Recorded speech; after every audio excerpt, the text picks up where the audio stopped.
dosa ibu gibah itu. Tapi kan kita majelis taklim. Kita kan majelis taklim. Majelis ilmu. Mohon maaf, justru di majelis taklim yang tahu ilmunya jangan gibah. Betul. Kadang yang lucu udah tahu ilmunya, udah diingetin, udah dikasih, tapi masih gibah. Ada yang begitu? Yang mana orangnya?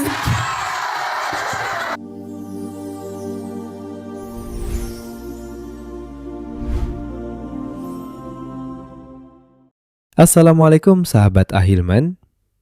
Pernahkah kita sadar, kadang di tengah majelis ilmu pun, lisan kita masih sulit dijaga dari membicarakan aib orang lain. Ustadz Hilman Fauzi menjelaskan bahwa ghibah bukan sekedar gosip, melainkan dosa yang diibaratkan memakan bangkai saudara sendiri. Lantas, bagaimana hukumnya jika ghibah terjadi justru di majelis taklim? Mari kita simak penjelasan mendalam sekaligus muhasabah diri agar ilmu yang kita dapat tidak sia-sia. Bismillahirrahmanirrahim. Terima kasih atas waktunya. Iya, sama-sama. Assalamualaikum warahmatullahi wabarakatuh. Waalaikumsalam warahmatullahi wabarakatuh. Saya memperkenalkan dulu yang pertama. Nama saya Siti Nur Ngainah. Siti Nur Ngainah. Nur Ngainah. Iya. Siti Nur Ngainah. Iya. Ya, silakan Bu Ya. Siti. Dari Majelis Taklim Darul Muslimah Bojongsoang GBS 1 Bandung. Iya. Ya. Boleh nanya, A? Ya. Boleh, Alhamdulillah. Ibu. Ya. Tadi A bisa gibah ya. Kami ini dari Majelis Taklim, tapi sering pada gibah. Ngaku Ibu nggak? Jujur sekali Ibu. Iya. Iya. Nah ini yang akan saya tanyakan pada A, apakah hukumnya gibah itu? Terima kasih. Wassalamualaikum warahmatullahi wabarakatuh. Waalaikumsalam warahmatullahi wabarakatuh. Bu, hukumnya gimana Bu? Hukumnya gimana Bu? Udah Bu ya. Tidak ada jelasnya. Silakan. Ya Allah. Iya. Bunda, gibah dosa tidak? Haram tidak? Dilarang tidak? Dosa ibu gibah itu. Tapi kan kita majelis taklim. Kita kan majelis taklim. Majelis ilmu. Mohon maaf, justru di majelis taklim yang tahu ilmunya jangan gibah. Betul. Kadang yang lucu udah tahu ilmunya, udah diingetin, udah dikasih, tapi masih gibah. Ada yang begitu? Yang mana orangnya? Mohon maaf Bang Bedu, memang yang Ibu sampaikan itu kenyataan, betul? Ada di antara bunda yang lagi ngaji begini ngomongin orang lain, ada nggak? Ada. Misalnya dia bilang teman-teman yang sampingnya, ece. Apa? Lihat baris 2 jarum jam 5. Baris 2 jarum jam 5. Apa emangnya? Lihat bajunya kembang-kembang. Tahu nggak itu teh apa? Itu teh taplak meja.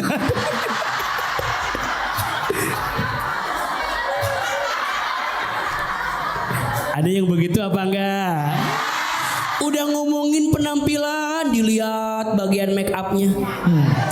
Ece, lihat baris 3, pas banget belakang kita. Pas banget belakang kita. Apa?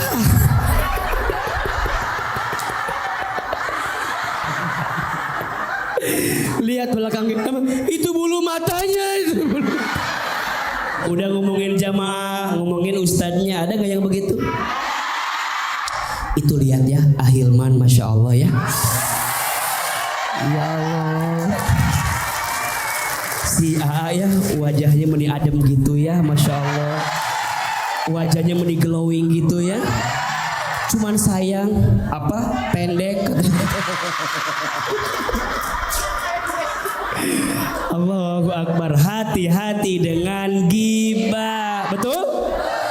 Jadi kalau Bunda mau tahu, apakah saya ngomongin orang ini ghibah atau tidak, lihat kira-kira kalau orang lain dengerin omongan kita tuh sakit hati apa enggak?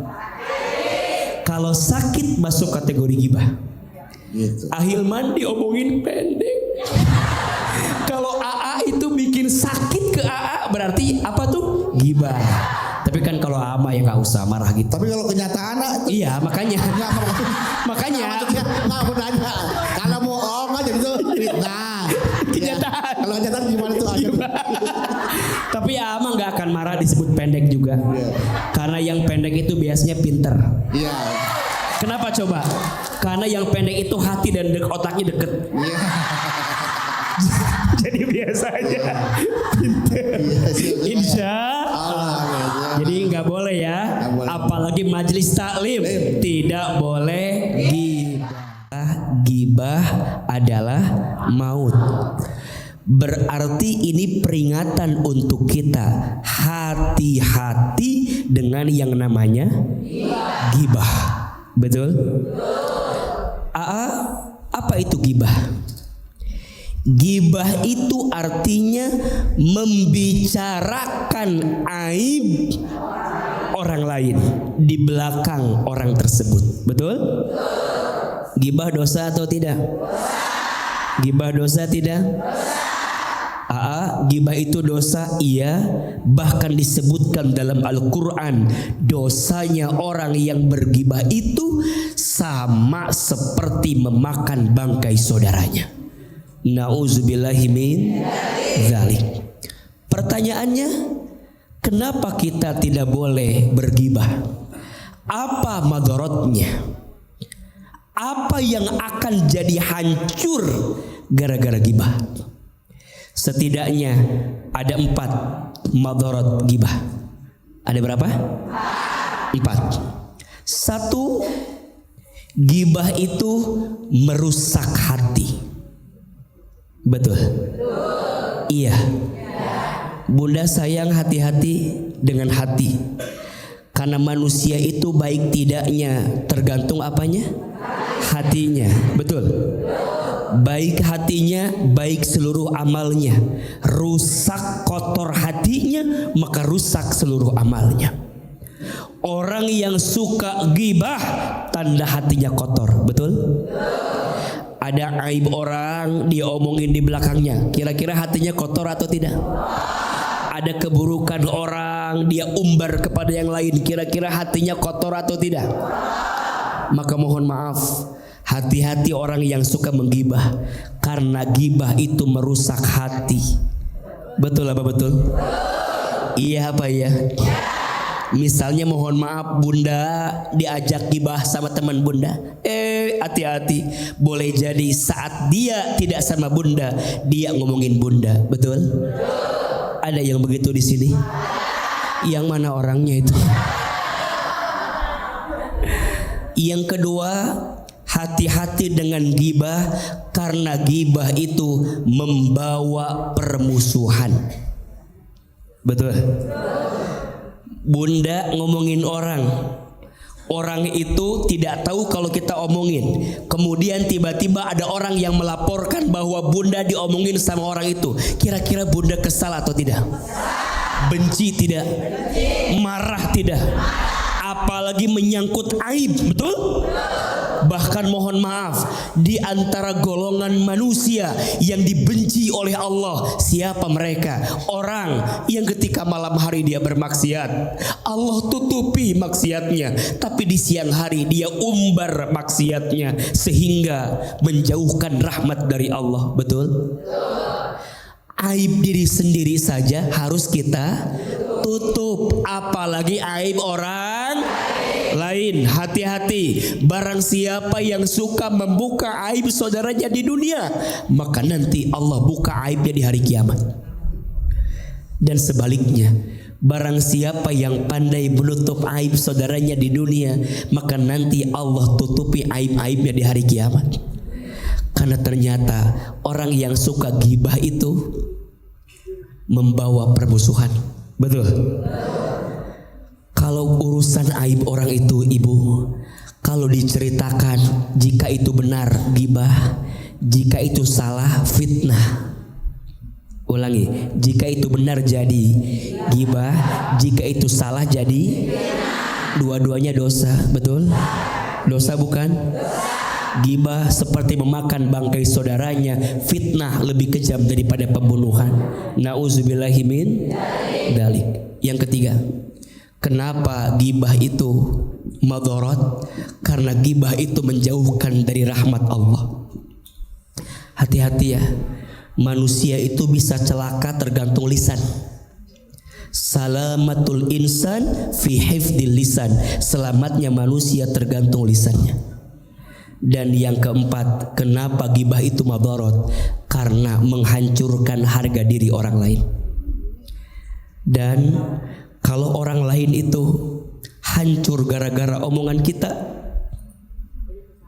saya khawatir dengan golongan yang disebut dengan muflis. Apa namanya? Muflis. Apa itu muflis? Muflis itu orang yang bangkrut.